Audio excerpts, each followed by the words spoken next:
Hello everyone, this is Tom Fox and I'd like to welcome you to episode 251 of the FCPA Compliance and Ethics Report. The FCPA Compliance and Ethics Report is sponsored by the Red Flag Group.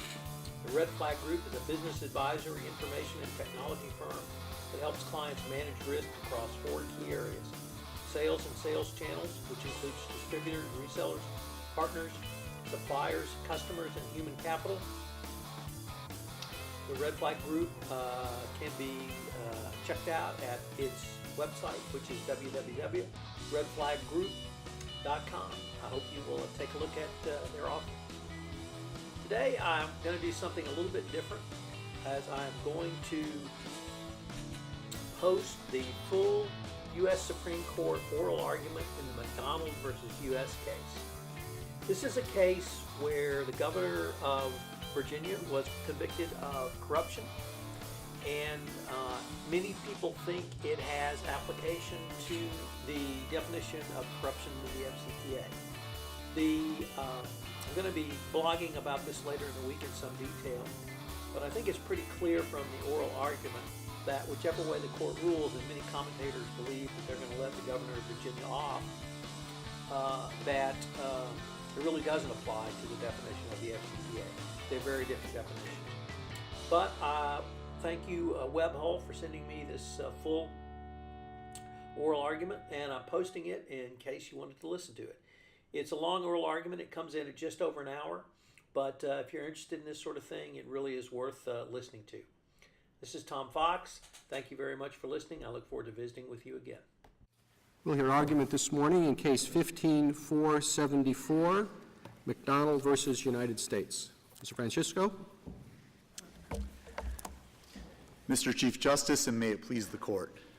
The government argues that in quid pro quo bribery, official action encompasses anything within the range of official duties. In order to reach that conclusion, it asks that you disregard a 9-0 decision of this Court. The government is wrong.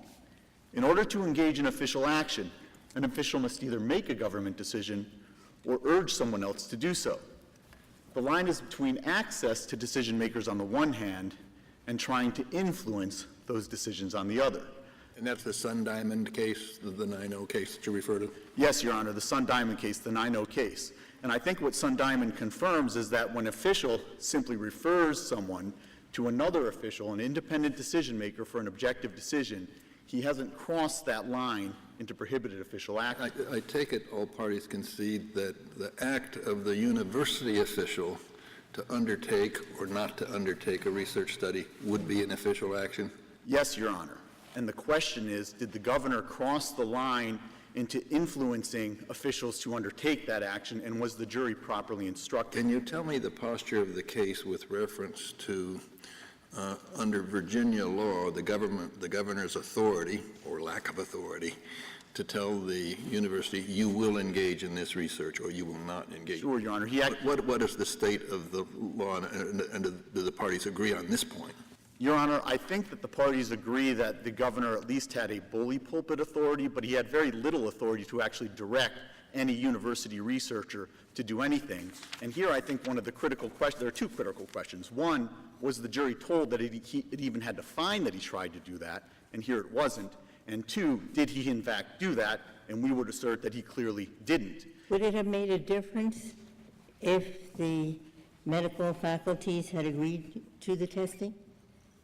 Your Honor, if they had agreed to the testing, I still don't think it would have made a difference in terms of whether Governor McDonnell tried to influence their decision on that, because he didn't, and it still wouldn't have made a difference on the jury instructions, because the jury still wasn't instructed that it had to find that Governor McDonnell tried to influence a particular governmental decision, because it wasn't so instructed. Mr. Francisco, could I ask the line you're drawing between exercising influence and providing access?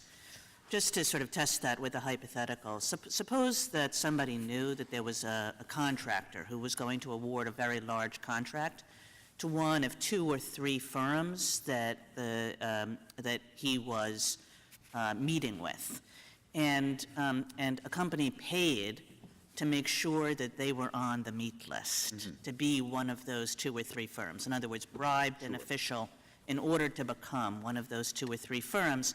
from which, that was the pool from which this billion-dollar contract would emerge. Would that be sufficient? Your Honor, I think that probably would be official action, because there, the only way you can even get a decision in your favor is by being one of the 3 people on that list. So being on that list is a prerequisite to getting a decision. Being denied on that list is a denial of the decision, and that's an official governmental action.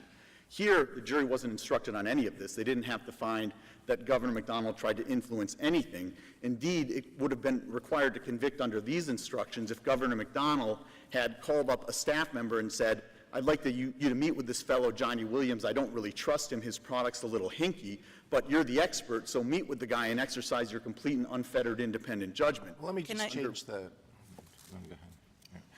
change the hypothetical a little bit. Suppose that a governor is going to make a decision, eventually going to make a decision that will help either A or B and hurt either A or B, and the governor says, I'm going to have a preliminary discussion about this with members of my staff. We're not going to come to any decision, but we're going to talk about it, and whichever of you pays the most money will be able to sit in on this staff meeting. What about that? Sure.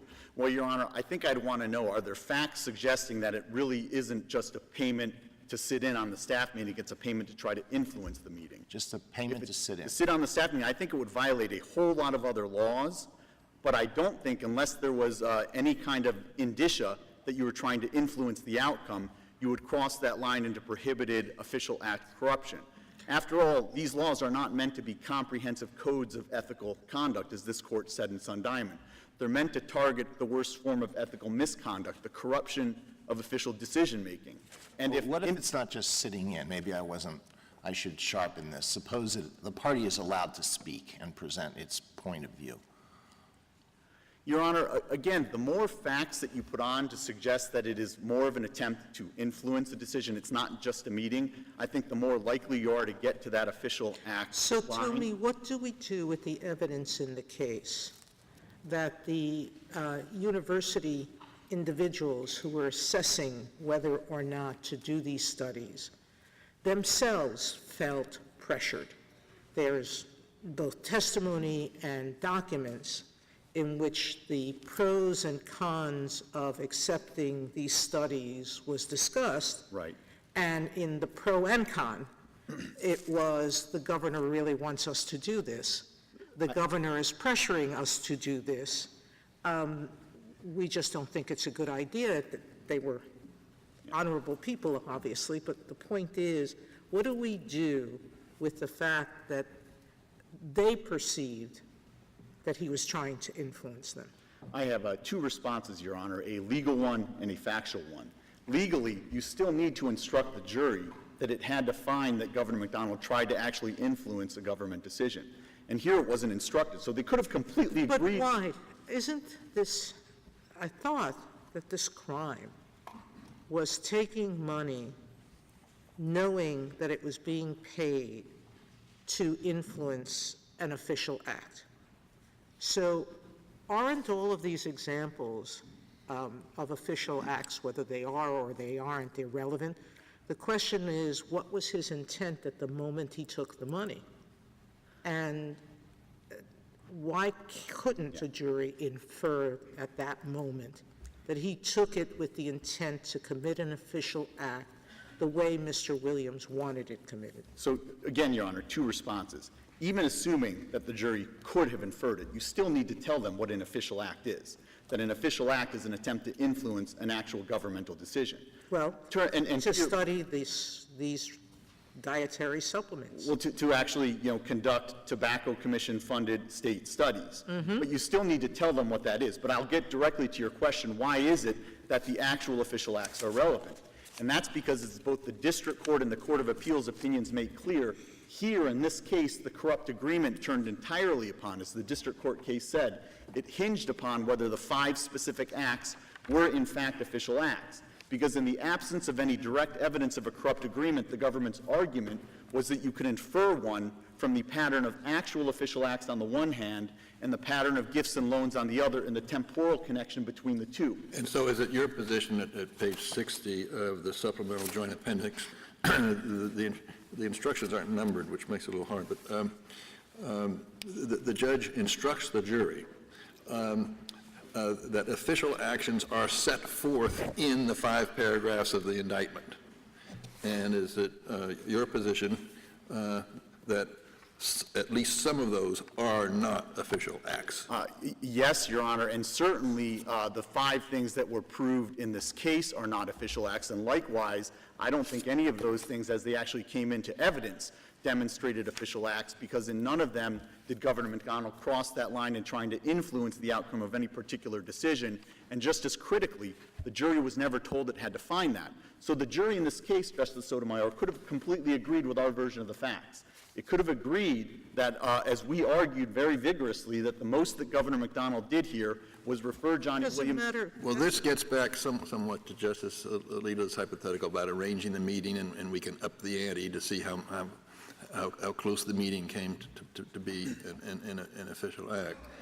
But I take it that at some point your position is that that an official act must be the exercise of governmental power. Is that your position? Well, Your Honor, it's either making a decision on an exercise of governmental power or trying to influence it, as in the Birdsall case, where the defendants there were trying to persuade the grant of clemency. But if you're simply setting up a meeting so that somebody can appeal to the independent judgment of an independent decision maker, and you're not trying to put your thumb on the scale of the outcome of that meeting, then that simple referral can't possibly be official action. After all, government officials refer friends and benefactors to staff members all the time in order to avoid taking official action. Do you concede that there is sufficient evidence in this record? Let's say we accept your argument about the charge being insufficient, but this could go back and a jury could be asked, did the governor try to influence a decision on the part of the medical faculties? Your Honor, we don't concede there was sufficient evidence, but regardless, we also argue that the jury was improperly instructed on this, which, Justice Sotomayor, goes to the point I think you were making. If the jury was improperly instructed, then you don't actually assume all of the evidence in favor of the government. The question then becomes, would a properly instructed juror have been required to convict? Here, even if the jury completely agreed with us, and they very well may have, under these erroneous instructions, they still would have been required to convict, because under these instructions, simply referring somebody to a meeting without trying to influence the outcome of that meeting constitutes official governmental action. I suppose arranging a meeting could be official government action if that were your job. In other words, you're not just a secretary, but your job was to manage the governor's schedule. You decided who met with him, you decided when, and that's your job. So anything that individual does, I suppose, would be an official act. I think that's possible, Chief Justice. Of course, in this case, we don't have anything like that. We simply have referrals to meetings with other officials so that at best, the alleged bribe payer here, Johnny Williams, can try to persuade them to his cause. Well, can I follow up on that? Because what you just suggested, right, is that you could suppose that there were a scheduler for a governor or for the president or whatever, and that scheduler was selling meetings. So you would think that's part of her job, and if I just understood you correctly, that falls within the statute? No, Your Honor, I think that would be a very close case. That would be a very close case, because at the end of the day, if you're not actually making a governmental decision or influencing the outcome of an actual governmental decision, I think, Chief Justice, you might actually be violating a lot of other laws, including the separate provision in Section 201 that prohibits you from undertaking any act in violation of your official duties in exchange for money, or 5 U.S.C. 7353, which prohibits you from taking anything from anyone whose interests could be affected by the performance or non-performance of your duties. But I think that the line has to be, and the only line that comes out through the cases is you're actually either making a decision on behalf of the government or you're urging someone else to do so. You're trying to push them in a certain direction. When you say urging. Now, wait. You see, I can go back to a lot of different commissions, the Brown Commission, the Senate S1, the language of the statute, and I read official action, something it's quite similar to the statute here. A decision, opinion, recommendation, judgment, vote, or other conduct, perhaps other similar conduct, involving an exercise of discretion.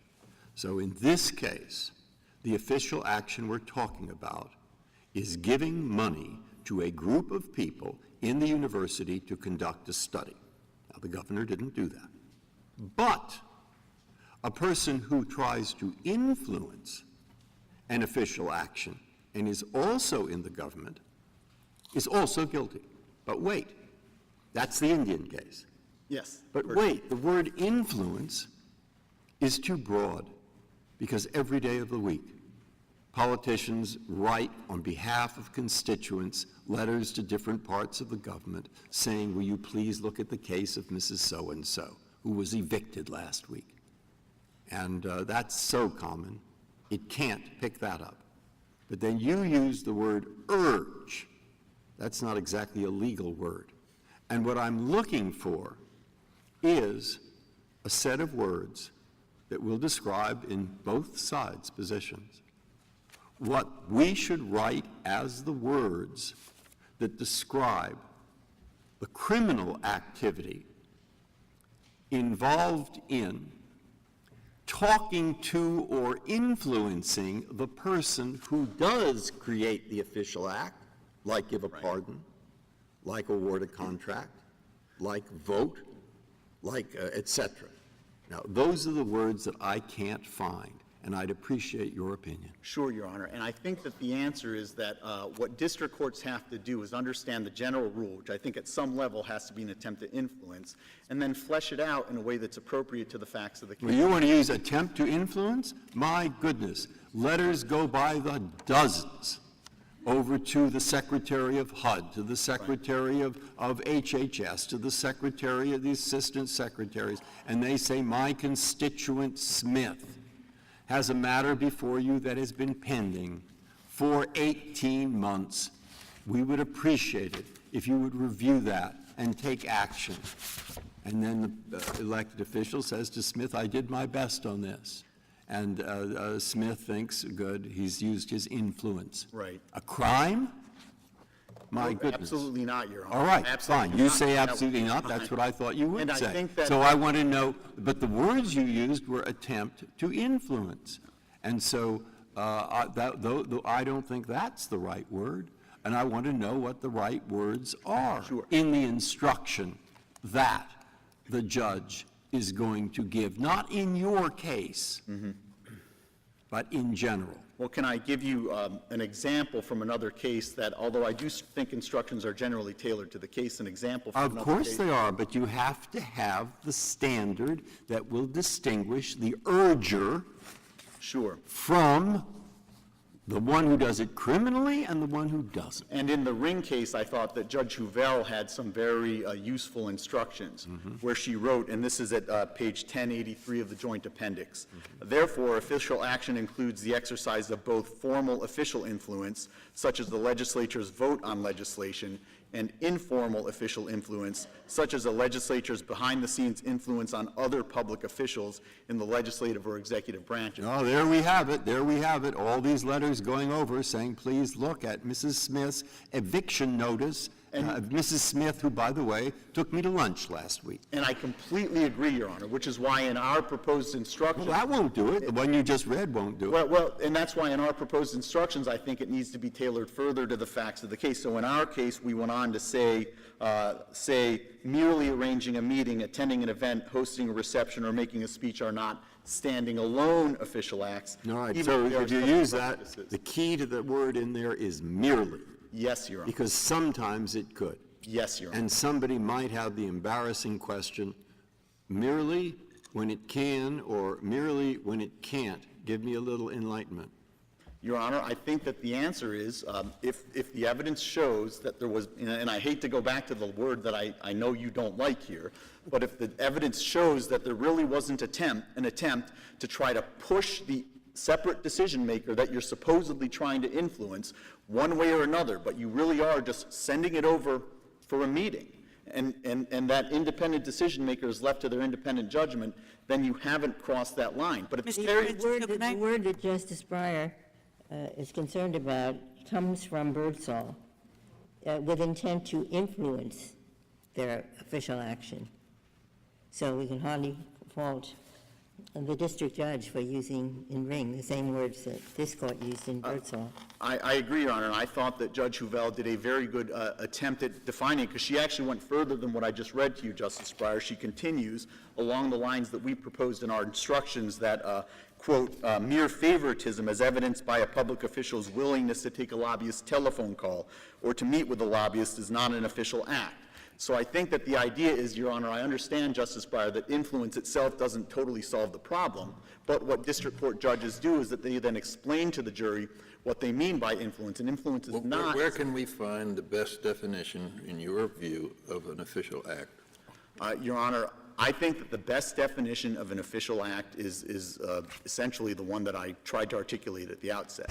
You need to either make a decision on behalf of the government or try in some way to use your influence to pressure or urge or persuade or cajole someone else who has governmental power to make a decision on an action. I agree with Justice Breyer. I just don't see the limiting principle in the second part. Your Honor, I think in some cases, I think the limiting principle might be difficult. It's not a perfect and precise formulation. But I think in this case, it's a particularly easy principle, because here the jury wasn't given any instruction on the line at all. So, Justice Breyer, in your hypothetical, sending that letter over is an official act under the instructions as given and under the theory pushed by the Solicitor General's office in this case, because it is an action. I'm not sure that's right. It seemed to me the official act is the exercise of governmental power to require citizens to do or not to do something, or to shape the law that governs their conduct. I completely agree with you, Justice Kennedy. Under your view, I mean, the hypotheticals have been thrown around, the janitor who gets the bottle of beer in order to clean your classroom first, I mean, is that a governmental act? Certainly not in my view, but the government... Well, what's the difference? The difference is, one is you're exercising power on behalf of the government as a whole. So the janitor, for example, if he's using government money to buy janitorial supplies and engaging in government contracting, that's an exercise of governmental power. If you're simply cleaning out a classroom, I don't think you're exercising government power. So, too, when you simply send somebody to another official for an independent and objective decision by that official, but you don't try to put your thumb on the scales of that decision, you haven't crossed the line. And I think it's very important in a criminal statute like this, because if you really do think that a referral, just simply making a referral, is official action that crosses the line into bribery, I think you do have some very serious vagueness concerns with the Hobbs Act and honest services. Can I ask? I'm sure it depends on who's making the referral or the call, right? In Justice Breyer's hypothetical, if it's a congressperson calling somebody and say, could you look into this matter for my constituent, the person should look at it, I suppose, and that's one thing. If it's the president who calls and says, I want you to look at this matter for my constituent, that might exercise considerably more influence. Two things, Your Honor. First, you still do need to tell the jury that that's what they have to find. And here, the jury was never told in any way, shape, or form that they had to find an attempt to influence. So I think that is sufficient in and of itself to, at the very least, require a new trial here. Under these instructions, as the government itself seems to agree, any action within the range of official duties constitutes official governmental action. So, Justice Kennedy, in the letter being sent over from a senator, since that is within the range of official duties, that counts under the government's formulation and under the jury instruction is given, since it is, after all, a settled practice of officials to send those kinds of letters. That's why it was incumbent upon the district court to draw some kind of limit. And here, the jury could well have agreed with us that even though he was the governor of the state, Mr. Chief Justice, he did not try to influence the actual decision. He simply made the same type of referral that he made day in and day out during this administration, where he simply sent a constituent to the appropriate official to exercise appropriate judgment. You said something before, and I might have misunderstood you, but do you think that of the 5 listed official acts, do you think none of them meet the standard that you're suggesting, or do you think some of them do and some of them don't? Two answers. First of all, we don't think that any of them meet the standard. Okay, so but secondly, go ahead, but please. secondly, the jury certainly could have agreed with us on that, given the evidence that we put forward, and therefore the erroneous instruction was critical to this case, because even if they had agreed with us, they would have been required to convict under that erroneous instruction, since, take the health care leader's reception. They could have concluded that that was an official act and that was the only basis to convict, and they could have agreed with our evidence on everything Okay, else. that might be right. It might be that that you still have a winning argument, even if some of the 5 are fine. But if we could just focus on them for a bit. I mean, for example, the third one, They're which at is, page 60 of 6091, the is supplemental appendix. contacting other government officials to encourage Virginia State research universities to initiate clinical studies. So that's the one that seemed to me to really fall within your own definition. Do you disagree with that? Your Honor, I don't, and if they had actually proved what was said in the indictment in the case, I think that this would be we'd be making a different argument here. But the problem is they didn't prove that Governor McDonnell tried to encourage anybody. The one. Okay, so on something like that, your argument is a sufficiency argument. Yes. Rather than this is not an official act. Yeah, and yes, Your Honor, to be clear, we have 2 separate arguments here. One is on the jury instructions, where our argument is that even if they agreed with all of our view of the facts, they still would have been required to convict given these erroneous jury instructions. And secondly, our second argument is the sufficiency argument. Even a properly instructed jury, in our view, could not have concluded that Governor McDonnell But crossed just that to be line. clear, you said at the outset you don't think any of these are official act, but then I thought I heard you say that third, contacting other government officials as part of an effort to encourage state research is not an official act? That's the indictment, Your Honor. If they had actually I'm proved asking, what was as Justice Kagan is asking, is that an official act? If If he it had had actually been tried to, proved. if he had If it had tried been to proved. encourage them to do it, yes. If they had proved that he had tried to encourage them to do that, that would have been an official act. Our argument is that, first, the jury was never properly instructed on that question, and second, he never did, in fact, urge university researchers to do anything. And if I could just conclude before reserving the remainder of my time for rebuttal, at the one event where he actually had direct contact with university researchers, Justice Kagan, this was the luncheon held at the mansion. All of the witnesses who were there actually testified as to 2 things with respect to the governor. First, he simply asked neutral questions that didn't try to push the researchers' decisions one way or another. And secondly, the one time Johnny Williams asked him for something, support before Tobacco Commission funding, he gave Johnny Williams a very polite no. Mr. Chief Justice, if I could reserve my time. Thank you, counsel. Mr. Dreeben. Thank you, Mr. Chief Justice, and may it please the Court. Petitioner seeks a categorical carve-out from the concept of an official act for things like meetings, phone calls, events, that in his view do not further or advance or attempt to influence a particular government action, but simply provide somebody with access to the government. Well, he's not the only one. There's an extraordinary document in this case, and that's the amicus brief filed by former White House counsel to President Obama, former White House counsel to President George W. Bush, former White House counsel to President Clinton, former White House counsel to President George H.W. Bush, former White House counsel to President Reagan. And they say, quoting their brief, that if this decision is upheld, it will cripple the ability of elected officials to fulfill their role in our representative democracy. Now, I think it's extraordinary that those people agree on anything. But to agree on something as sensitive as this and to be willing to put their names on something that says this cannot be prosecuted conduct, I think is extraordinary. It may be extraordinary, Mr. Chief Justice, but that doesn't make it correct. I think it rests on several fundamental misconceptions about what government actually does. And I think it's important to pause and look at the implications of what petitioners' pay-to-play theory of government really is, that people can pay for access, that they can be charged to have a meeting or have a direction made to another government official to take the meeting. It would mean, in effect, that if somebody came to me and said, you know, I know you're having a lot of college tuition issues, we can help you with that. The criminal division is not giving us a meeting on whether to appeal a case. Just call them and see if you can get them to take the meeting. And No, but it's somebody in the government whose client comes to him and say, we'd really like the Solicitor General's office to file a brief in our case. And then that person calls you up and said, can you meet with so-and-so? All he wants to do is sit down with you and persuade you why you should file a brief supporting his case. But getting in the door, Mr. Chief Justice, is one of the absolutely critical So things. is your answer yes, that that's a felony? If somebody pays me No, to that's the arrange- quid. That's the quid side of it. Yes. I'm talking about the quo side and the quid pro quo. Taking a meeting, yes, I think taking a meeting is absolutely government So if action. the president gives special access to high dollar donors to have meetings with government officials, that is a felony.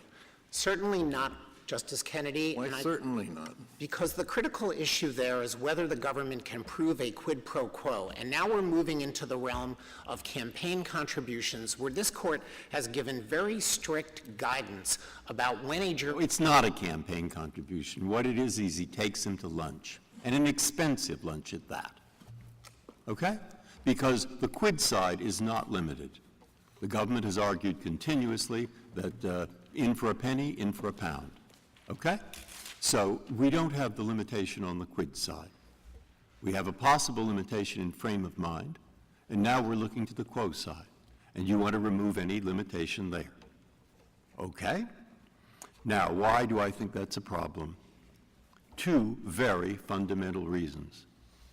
And it's not because I'm in favor of dishonest behavior. I'm against it. And well, you've just listed some that is dishonest. My problem is the criminal law as the weapon to cure it. And if the criminal law is the weapon that goes as far as you want, there are two serious problems. One, political figures will not know what they're supposed to do and what they're not supposed to do. And that's a general vagueness problem. And the second is, I'd call it a separation of powers problem, that the Department of Justice in the executive branch becomes the ultimate arbiter of how public officials are behaving in the United States, state, local, and national. And as you describe it, for better or for worse, it puts at risk behavior that is common, particularly when the quid is a lunch or a baseball ticket throughout this country.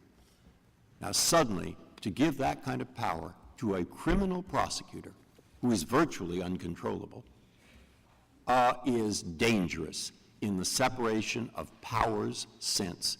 So in my mind, right in this case, nothing to do with this petitioner, nothing to do with him. But in this case is as fundamental a real separation of powers problem as I've seen. And I'm not quite certain what the words are. They won't be perfect. They will leave some dishonest conduct unprosecuted. They won't be perfect. They will put some politicians at risk. But I'm searching for those words because, as I said, this is a very basic separation of powers problem for me. So and I'd appreciate your help on what the right words are. And I'll tell you right now, if those words are going to say when a person has lunch and then writes over to the antitrust division and says, I would like you to meet with my constituent who's just been evicted from her house, if that's going to criminalize that behavior, I'm not buying into that, I don't think. So I want some words that will help with what I see as knotty and complicated and difficult and basic a problem as I can think of. Justice Breyer, let me first argue the position that I came here to argue, which is that the official action is not limited by some arbitrary litmus test that was proposed by petitioner that would exclude things that he calls access. I don't think that that's the right way to look at it. I think that the right way to look at this statute is to recognize that it has multiple elements. We're talking about multiple statutes, but the bribery offense has very similar elements. You first have to decide whether someone is engaging in an official act. Merely going to lunch is not engaging in an official act. There are opportunities to... No one said it is. The lunch with the Chateau Lafite wine happens to be the quid. And that's worth like $1,000 or $500 anyway. I don't go to those restaurants anymore. Justice Breyer, but you understand that. I don't it's go... the other side of the equation. I understand, Justice Breyer, but what I think it would be helpful for the court if I could lay out the multiple elements that are at issue here, because official act does not have to do all the work. You do have to have somebody engaged in their official capacity. You then have to have something that they do within their range of official duties, which going to lunch is not going to be. Third, you need a quid pro quo, which means that the government is going to have to show that the person allowed themselves to be influenced in their conduct by the thing of value that they received, which is to say that somebody is basically saying, I'm going to make a referral over to another agency for you only if you buy me lunch. That is not honorable behavior. And there are many regulations that carve out permissible gift situations and create the fourth element issue that I think is an important protection, which is mens rea. But the problem is, and as you've set forth in your brief correctly, you can imply an agreement over time. You can imply a contract over time. And if the lunch takes place first, and there's no precondition on the lunch, but after the lunch, there's wink, wink, nod, nod, and contact takes place. It's clear in the standard criminal law that there's a conspiracy there. So I agree with you.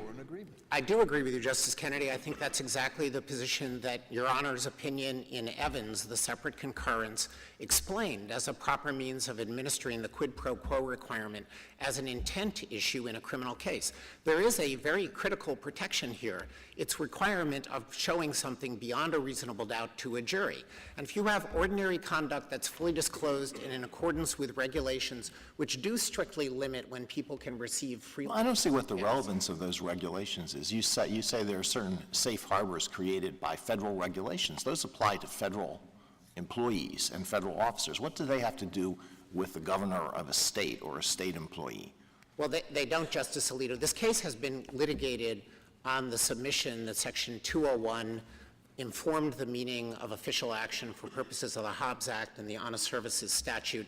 And as a result, the parties have engaged very heavily on the effect on federal officials. And I think that Justice Breyer's question was primarily directed at them.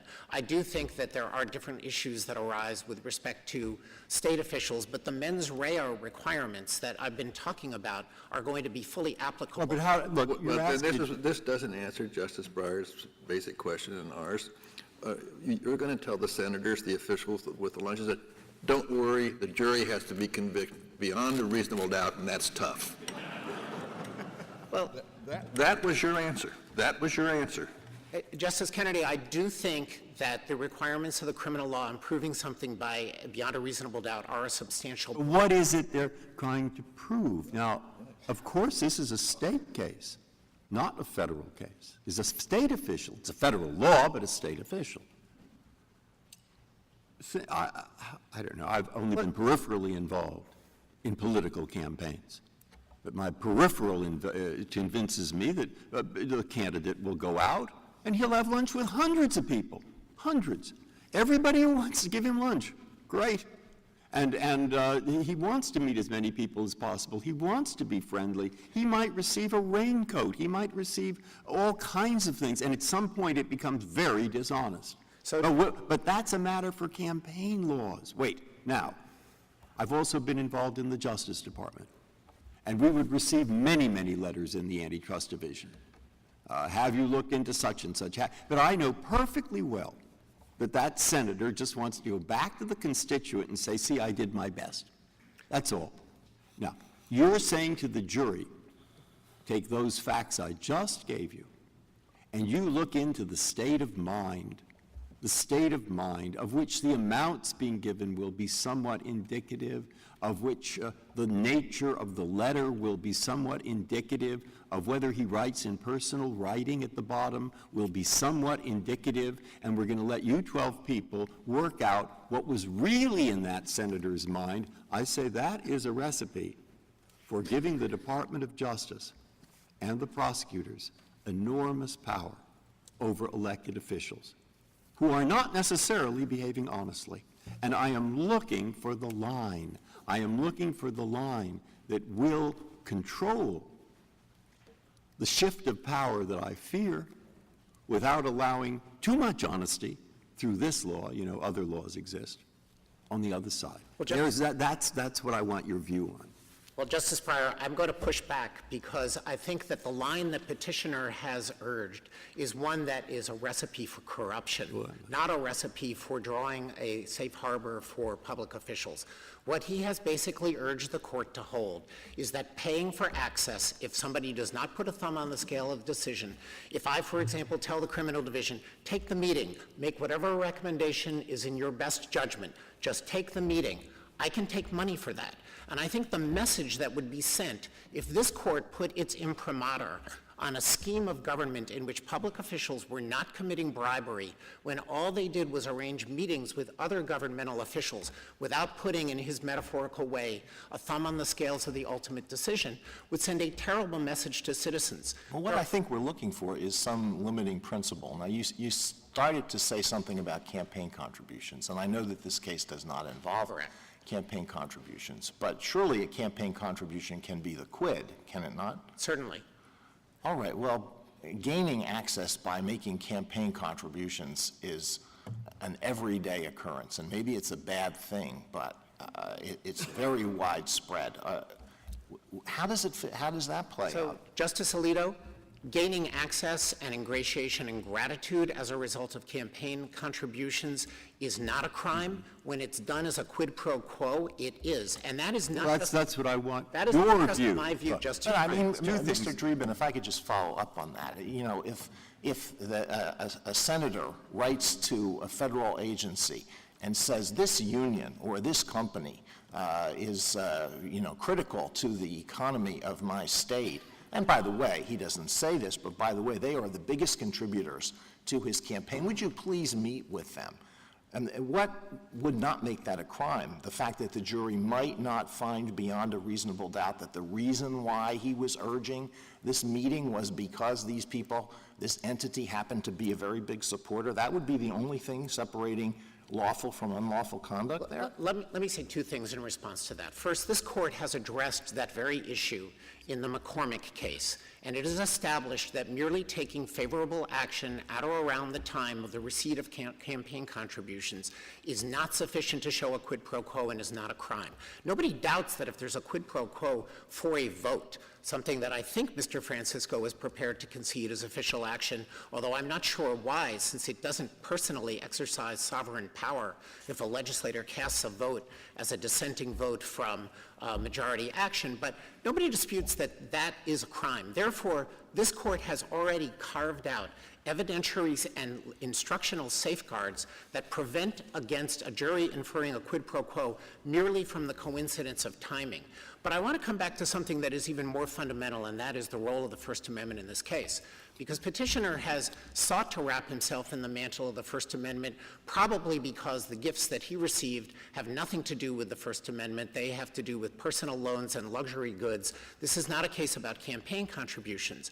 But when campaign contributions are at issue, he relies very heavily on Citizens United, while ignoring a critical piece of Citizens United.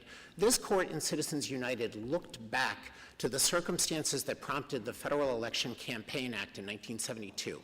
And those involved circumstances that were delineated in the Buckley decision in the Court of Appeals. And the court specifically cited to those practices. And what were those practices?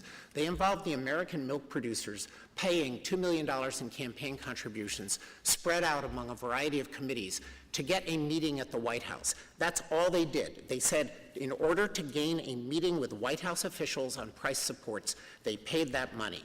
Other corporate executives testified that paying money was a calling card, something that would get us in the door and make our point of view heard.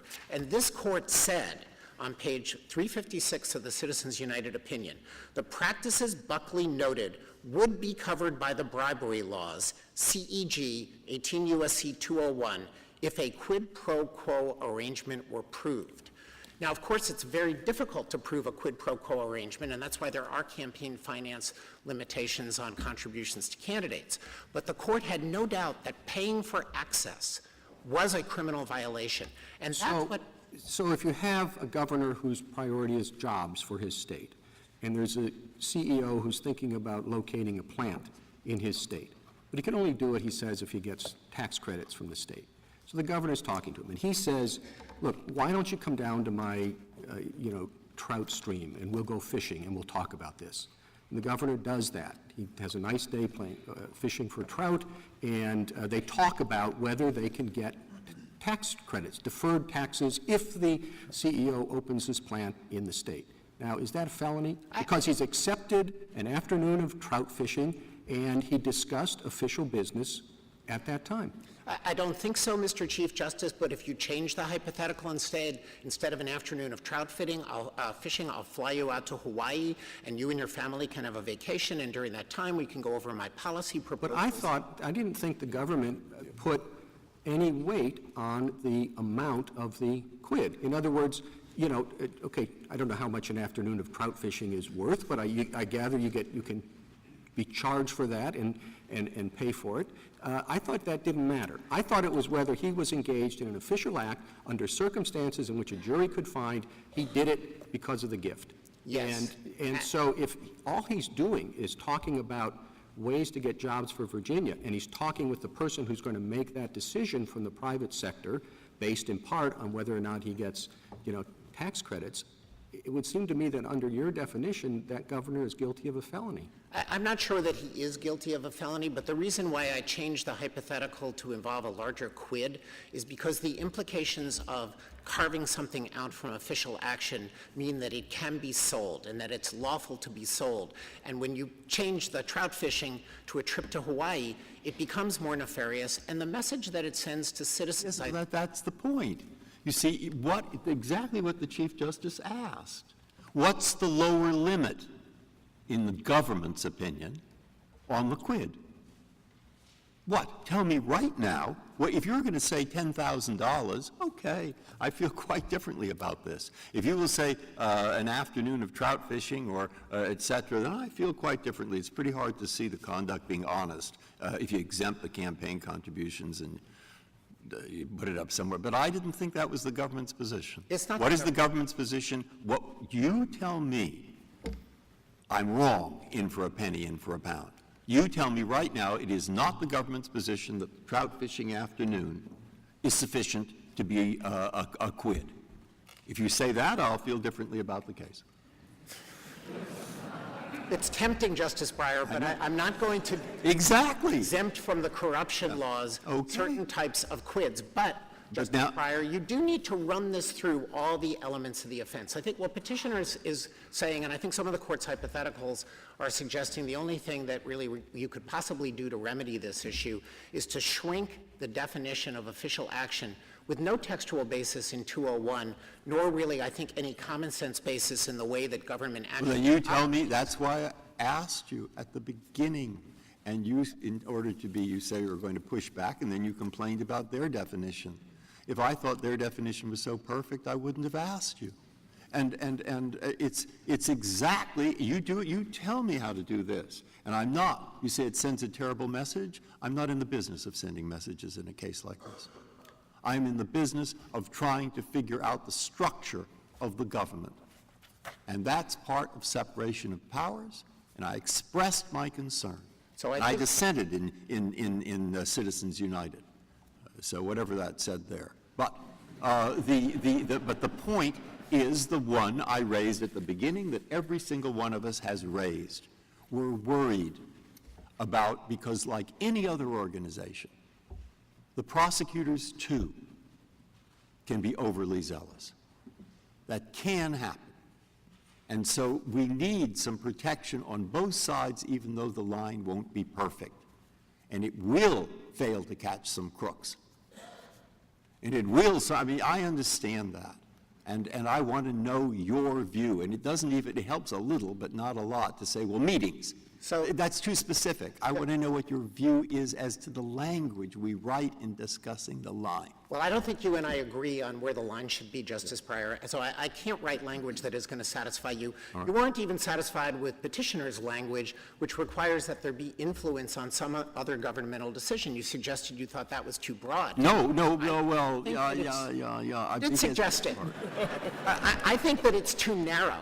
I think that if the court is going to reject the government's submission, which is that when the governor calls his Secretary of Health and says, take the meeting, with my benefactor, he doesn't disclose it's his benefactor, take the meeting so that that person can have the preferential opportunity that other citizens who do not pay will have to make his case before you. I think that is official action. Petitioner says it's not official action unless he further sends the message, which I think on the facts of this case was sent. He's trying to influence the ultimate outcome. If the court is going to reject the government's position in this case, then I think that a fallback position for the government is when you have an indisputed official action, such as will the universities of Virginia study a particular product, or will the Tobacco Commission fund it, then when a public official takes action to direct that decision, to influence that decision, or to advance his benefactor's interests with respect to that decision, that constitutes the crime of bribery. Well, there is, given the difficulty that we're having in settling on what these words in the statute mean, there is an argument in the petitioner's brief that you have responded to in yours that the statute is unconstitutionally vague. Well, I do not think that it is unconstitutionally vague. First of all, we're talking here about multiple statutes. We're talking about Hobbs Act extortion, which this court has previously construed in both McCormick and Evans to be perfectly valid upon the proof of a quid pro quo when the official asserts that his action will be controlled by a thing of value that he has received. And now we're talking about the question of what constitutes official action for purposes of a common law crime that goes back centuries and was incorporated into the Hobbs Act. We're also talking about the Honest Services Statute, which this court in Skilling just 6 years ago determined could be construed. Well, yeah, could be construed. I mean, there were, 3 votes to find it unconstitutional, and the others say, well, no, because you can narrow it in this way to the core definition of bribery. And now maybe the experience we've had here and the difficulty of coming up with clear enough instructions suggests that the caution the court showed at that point was ill-advised. Well, I think it would be absolutely stunning if this court said that bribery and corruption laws, which have been on the books since the beginning of this nation and have been consistently enacted by Congress to combat both federal, state, and local corruption. Would it be absolutely stunning to say that the government has given us no workable standard? Well, we have given you a workable standard. It's the standard that comes from this court's 1914 decision in Birdsall, where the court said that things that government officials do under a bribery statute, much like this, are covered as official action, and they're not limited to things that... Perhaps what you're talking about is how evil the conspiracy is. It's not evil to fish or to have a bottle of wine, but it is evil if you up the ante. Is that what you're saying? I think what I'm trying to say, Justice Kennedy, is that it's going to be extremely difficult for anyone to really believe that you could buy a governor's position on a multi-million-dollar tax support for an afternoon of trout fishing. And that's why those cases don't get brought. No one thinks about them. It's not really even clear there is a quid pro quo for... Can I ask you a narrower question, Mr. Dreeben?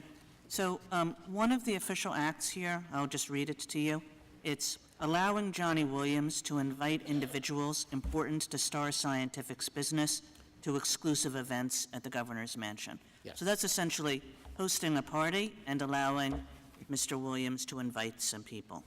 And why is that an official act in your view? So, Justice Kagan, it wasn't hosting an official party. We're talking about here of 2 events. One was a product launch hosted at the governor's mansion, where the government is basically giving his credibility to a brand new product.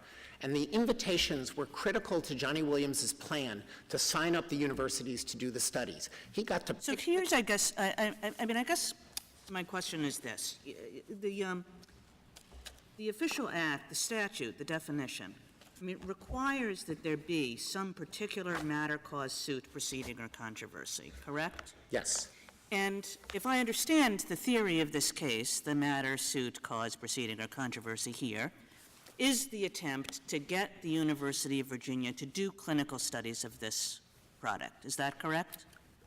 It's narrower than our full scope of the charge, but it's essentially correct. That's the gravamen of the thing. Correct. So if you had just, if the indictment and then the instructions that were based on the indictment had said the official act is getting the University of Virginia to do clinical studies, right? That reads very differently from the way this indictment was structured, because what this indictment does is it takes a lot of different pieces of evidence that might relate to that official act and charges them as official acts themselves, so that the party becomes an official act, or calling somebody just to talk about the product becomes an official act.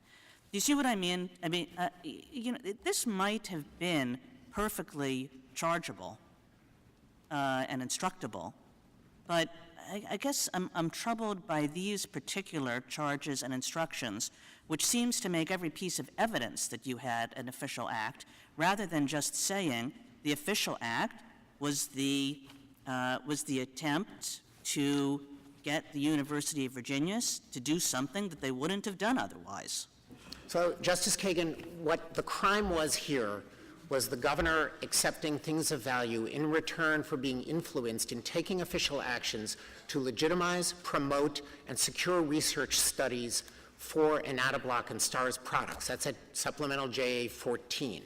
It then alleges that he would do this as opportunities arose in the course of his official actions. And because he's the governor, and he has a tremendous amount of influence throughout the government, he appoints all the board of visitors of VCU and UVA, he sets the budget, they know that he's an important guy, he has lots of opportunities to do this in different ways over time.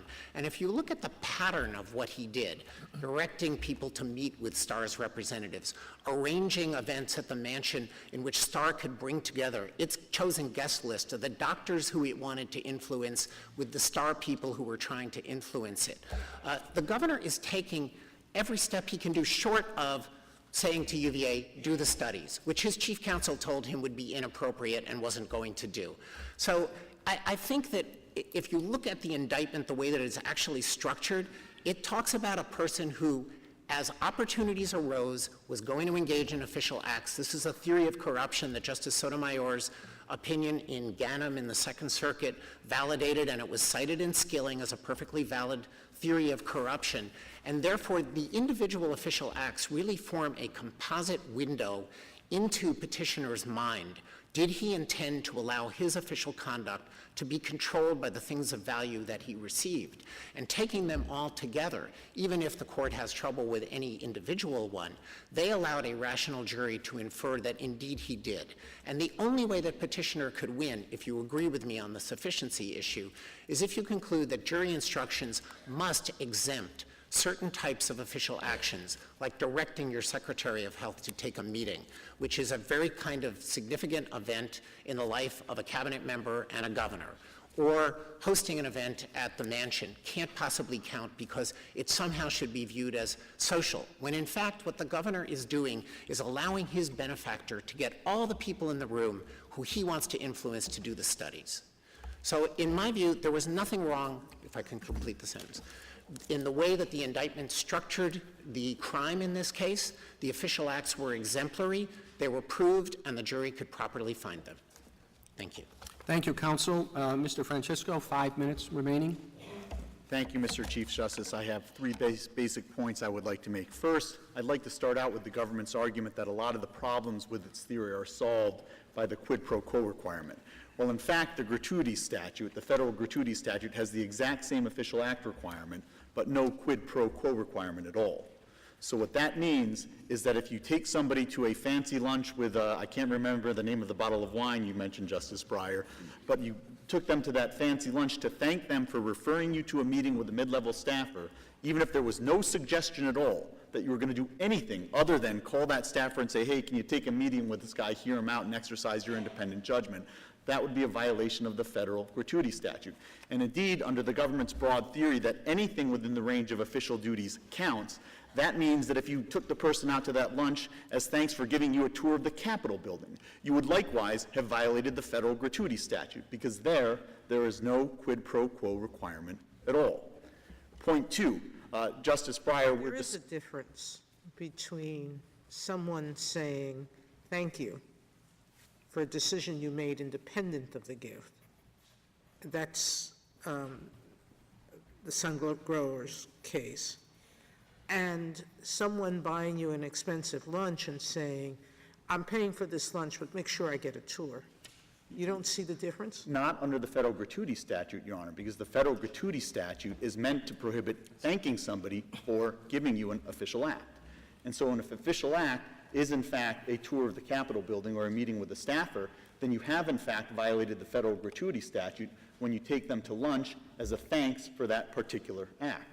Second point, Justice Breyer, in trying to figure out the right verbal formulation, the first point I'd like to make is if we can't figure out a proper verbal formulation, then I think there are some very serious vagueness problems with the statute. It's Birdsall. Look, I've read the Brown Commission report, I've read the Model Penal Code, I've read all these efforts to get language, and I've looked at the present statute. And I think I can limit that because the statute itself seems to cover things like voting and contracts, etc. But it's also true that a person who tries to influence those things has committed bribery. I think that's correct.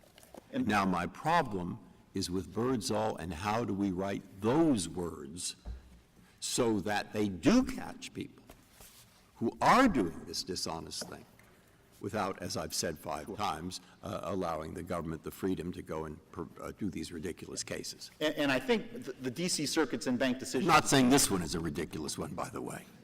Understood, Your Honor. I think that the right answer, you start out with the D.C. Circuit's decision in Valdez. You look at that listing of words, question, matter, suit, cause, proceeding. And those are actual decisions that the government makes, the government as a whole, as a sovereign. And then you say, are you making a decision on that if you're the final decision maker? Or if you're not the final decision maker, but because of your official power, you have the ability and the authority to influence other decision makers, then are you doing that? Here, two fundamental... Mr. Dreeben's argument that if we read the statute as you are urging, then every government official can say, you want to have a meeting? Pay me $1,000. The corruption that's inherent in the position that says it's okay to facilitate a meeting, it's okay to say, I'll do it for you if you pay me $1,000. That's your view, that would be okay. Your Honor, and frankly, this was leading to my third point, which is if there's absolutely no way that if there's no indicia that you're actually trying to influence the outcome and it really is just a meeting, yes, but that reflects the fact that these broad and vague statutes are not comprehensive codes of ethical conduct. There are lots of other statutes that would prohibit precisely what you are suggesting, Justice O'Connor, and you don't have to interpret... That hasn't happened in quite some Justice time. Ginsburg, I am very, very, very sorry. Justice Ginsburg, my apologies. There are lots of other statutes that would prohibit that precise conduct, and you don't need to take statutes like the Hobbs Act and Honest Services What statute. would, Mr. Francisco, I mean, just take Mr. Dreeben's own example, which is the example of somebody, he's running a business and he's taking $5,000 at a pop every time he arranges a meeting with the criminal division for somebody. Mm-hmm. Sure, there's a statute that prohibits supplementing your public salary with private money. So if you're essentially taking outside money for the performance of your official duties, that's illegal. That was discussed in the Sun Diamond case. There's another statute that prohibits you from taking anything from anybody whose interests could be substantially affected by the performance or non-performance of your duties. So that's another one that would prohibit it. There's another provision of this bribery statute that prohibits you from taking any action, not just official action, but any action in violation of your official duties. So I think that might Why are they any less vague? Excuse me? Why aren't they any less vague? And what you're saying is that holding a meeting, taking a phone call, having a party is not illegal, that is something that you're entitled to do. So why would all those statutes be any less vague? They may well be in certain circumstances, but I think that the ones that are simply saying, for example, the civil service statutes, that simply say you can't take anything from anybody who is a covered person. That's not vague. It just says that you can't take anything from anybody who's in your job. Most federal government officials are very familiar with that. That's why you really just don't take gifts from anyone. The problem here is that we had a state regime that was much less stringent than the federal regime, and the government wanted to use the open-ended Hobbs Act and Honest Services statute to fill that gap in what they perceived as the state law. I would respectfully submit that that is an inappropriate use of federal power. Thank you, Mr. Chief Thank you, Justice. counsel. Mr. Dreeben, could I invite you to return to the lectern? Our records reflect that this was your 100th oral argument before the court. You are the second person to reach that rare milestone this century. I distinctly recall your first argument in January of 1989. Throughout your career, you have consistently advocated positions on behalf of the United States in an exemplary manner. On behalf of the court, I extend to you our appreciation for the many years of advocacy and dedicated service during your tenure in the Solicitor General's office and as an officer of this court. We look forward to hearing from you many more times. Thank you. The case is submitted. Hello again, this is Tom Fox, and I'd like to thank you for listening to this episode of the FCPA Compliance and Ethics Report. If you enjoyed this podcast, I hope you will rate it in iTunes. And if you have any questions, please give me a shout at tfox@tfoxlaw.com. This is Tom Fox. I look forward to visiting with you again. Thank you very much for listening.